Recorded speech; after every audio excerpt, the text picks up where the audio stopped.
के morning post के अखबार के दफ्तर में आती है, जहां वर्कर अपने काम में व्यस्त होते हैं। फिर वो वहां के लोगों से मिलती है और बातें करती है, क्योंकि वो भी इसी दफ्तर में काम किया करती थी। फिर वो ब्रूस से बातें करती है, जो उसके साथ आया हुआ था और अब हिल्डी उससे शादी करने वाली थी। फिर वो उससे बोलती है, तुम कुछ देर यहाँ रुको जब तक मैं वाल्टर से मिलकर अभी आती हूँ। जबकि वाल्टर यहाँ का बॉस होता और हिल्डी का पूर्व पति भी। फिर हम वाल्टर को देखते हैं, जहाँ हिल्डी भी आ जाती है और उससे बोलती है, मुझे फिर से काम करने के लिए लेटर ना भेजो, क्योंकि अब मैं यहाँ फिर कभी काम करने वाली नहीं, बल्कि मैं दूसरी शादी ब्रूस के साथ करने वाली हूँ। जिस पर वाल्टर मुस्कुराता है और तभी वहाँ डफी आता है, जो यहाँ के एडिटर होता है, और बोलता है कि गवर्नर ने एक हत्यारा जिसका नाम विलियम होता है उसकी दया याचिका पर हस्ताक्षर नहीं करे, जिससे उसे कल सुबह फांसी पर लटका दिया जाएगा।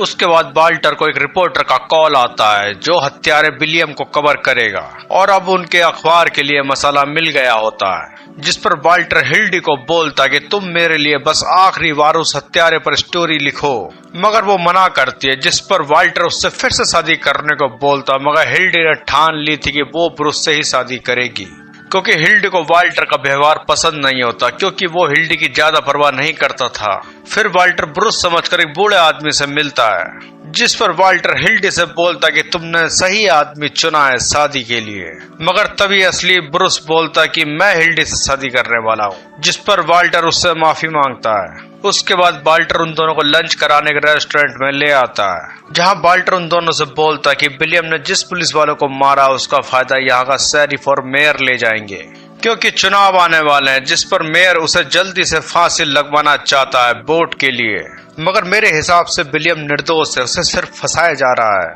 और मैं चाहता हूँ कि तुम उसे बचाने में मेरी मदद करो। मगर तब वाल्टर को पता चलता है कि ब्रूस और हिल्डी ब्रूस की माँ के साथ अल्बानी जा रहे हैं 4 बजे की ट्रेन से। उसके बाद वाल्टर ब्रूस को फिर से समझाता, अगर वो उस निर्दोष विलियम्स को फांसी होगी तुम दोनों को भी दुख होगा, और मैं उसे अपने अखबार के माध्यम से बचाना चाहता हूँ और सबका पर्दाफाश करना चाहता हूँ। इसलिए मुझे थोड़ी देर के लिए हिल्डी की जरूरत है स्टोरी लिखने के लिए। जिससे ब्रूस बोलता, अगर ऐसी बात है तो हिल्डी स्टोरी लिख सकती है, क्योंकि हम 4 बजे की जगह 6 बजे वाली ट्रेन से चले जाएंगे। मगर हिल्डी मना करती है। उसके बाद वाल्टर एक सौदा करता है कि अगर हिल्डी उसका काम करेगी तो वो ब्रूस से एक जीवन बीमा की पॉलिसी खरीदेगा, क्योंकि ब्रूस एक बीमा कंपनी में काम करता है। जबकि हिल्डी वाल्टर से बोलती कि तुमको $1 लाख की पॉलिसी लेनी होगी, जिसका कमीशन $1000 होगा। ब्रूस बोलता है, पहले डॉक्टर से तुम्हारा चेकअप करवाना होगा, जिसमें 20 मिनट का टाइम लग जाएगा। हिल्डी बोलती कि मैं अभी क्रिमिनल कोर्ट बिल्डिंग के प्रेस रूम में जा रही हूँ, मगर जैसे ही वाल्टर तुमको चेक देगा वैसे ही तुम मुझे कॉल करोगे और मैं तभी काम शुरू करूंगी। फिर वाल्टर चेक भरने जाता, तभी हिल्डी ब्रूस से बोलती कि तुम्हारे पास जितने भी पैसे हैं मुझे दे दो, और वो बोलता मेरे पास $500 हैं, जिनसे मुझे ट्रेन की टिकटें लेनी है। मगर हिल्डी बोलती है, टिकट मैं ले लूंगी, क्योंकि वाल्टर एक चालाक आदमी है और वो तुमको किसी न किसी तरह जुआ खिलवा कर तुमसे सारे पैसे ऐंठ लेगा।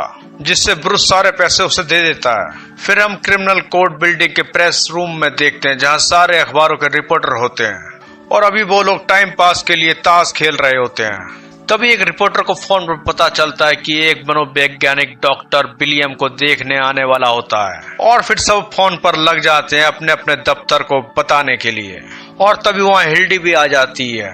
सब लोग उसे पहले से ही जानते थे, क्योंकि वो मॉर्निंग पोस्ट के अखबार की स्टोरी लिखा करती थी। फिर वो सबको बोलती कि मैं कल दूसरी शादी कर रही हूँ और मैं आज 6 बजे की ट्रेन से अल्बानी अपने पति और उसकी माँ के साथ जा रही हूँ। जबकि उधर डॉक्टर ने वाल्टर का चेकअप कर लिया था। उसके बाद ब्रूस वाल्टर से बोलता, तुम अपना नॉमिनी किसे बनाओगे? इस पर वाल्टर बोलता, हिल्डी को, क्योंकि मैंने हिल्डी के लिए कुछ काम नहीं करा था कभी जिंदगी में, और शायद मेरे मरने के बाद उसे कुछ मिल जाएगा। उसके बाद वाल्टर उसे चेक देता है। उसके बाद ब्रूस को फोन पर हिल्डी को बताने के लिए बोलता है कि तुमको मैंने चेक दे दिया है। फिर ब्रूस हिल्डी से बोलता कि चेक मेरी जेब में आ चुका है। इस पर हिल्डी उससे बोलती कि चेक को अपनी टोपी में छुपा कर रखो, क्योंकि हिल्डी को पता कि वाल्टर इतना शरीफ आदमी नहीं है। उसके बाद ब्रूस वाल्टर से विदा लेकर निकलता, मगर वाल्टर उसके पीछे अपने आदमी लुई को छोड़ देता है। वाकई में हिल्डी वाल्टर के ऊपर शक करती थी। फिर हम उधर देखते हैं, जहाँ हिल्डी ने पैसे देकर विलियम के पास आ जाती है और पूछताछ करने लग जाती है उससे, जहाँ विलियम उससे बोलता, मुझे इन लोगों ने पागल साबित कर रखा है, बिल्कुल निर्दोष हूँ, मुझे फंसाया गया है। फिर हिल्डी वहाँ गुलाब देखकर बोलती कि ये किसने दिया? जिस पर वो मौली का नाम लेता है और बोलता है कि वही एक है जो मुझे समझती है। उसके बाद हिल्डी को वहां से जाने को पुलिस वाले बोल देते हैं। फिर हम मौली को देखते हैं जो वहां रिपोर्टर से बोलती कि विलियम निर्दोष है, जबकि वहां हिल्डी भी आ जाती है और जो कुछ मौली बोलती है उसे टाइप करने लग जाती है वो। मगर तभी मौली एक आवाज सुनकर नीचे देखती है जहां फांसी की प्लेटफॉर्म को चेक करा जा रहा था और ये देखकर वो उन पर बरस पड़ती है। फिर हिल्डी उसे अपने साथ बाहर ले जाती है और वापस आने पर उसे ब्रूस का फोन आता है, जिसे सुनकर हिल्डी वहां जल्दी जल्दी भाग जाती है, जिससे वो शेरिफ हार्डविल से टकरा जाती है, जिससे उसे चोट लग जाती है। फिर वो उन सबको बोलता कि मेरे पास फांसी की टिकट आ गई है, मगर उससे बोला जाता कि तुम फांसी 7 बजे की जगह 5 बजे की कर दो, जिससे हम अखबार में जल्दी से छपवा सके। उधर हम जेल में देखते जहां ब्रूस को घड़ी चुराने के इल्जाम में बंद कर दिया होता है और ये सब वाल्टर के दोस्त लुई की कारस्तानी थी। फिर हिल्डी उसे छुड़वा लेती है।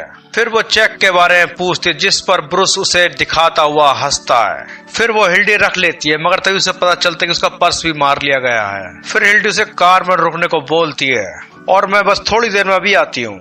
और फिर वहां आकर वो टाइप करा हुआ लेटर फाड़ देती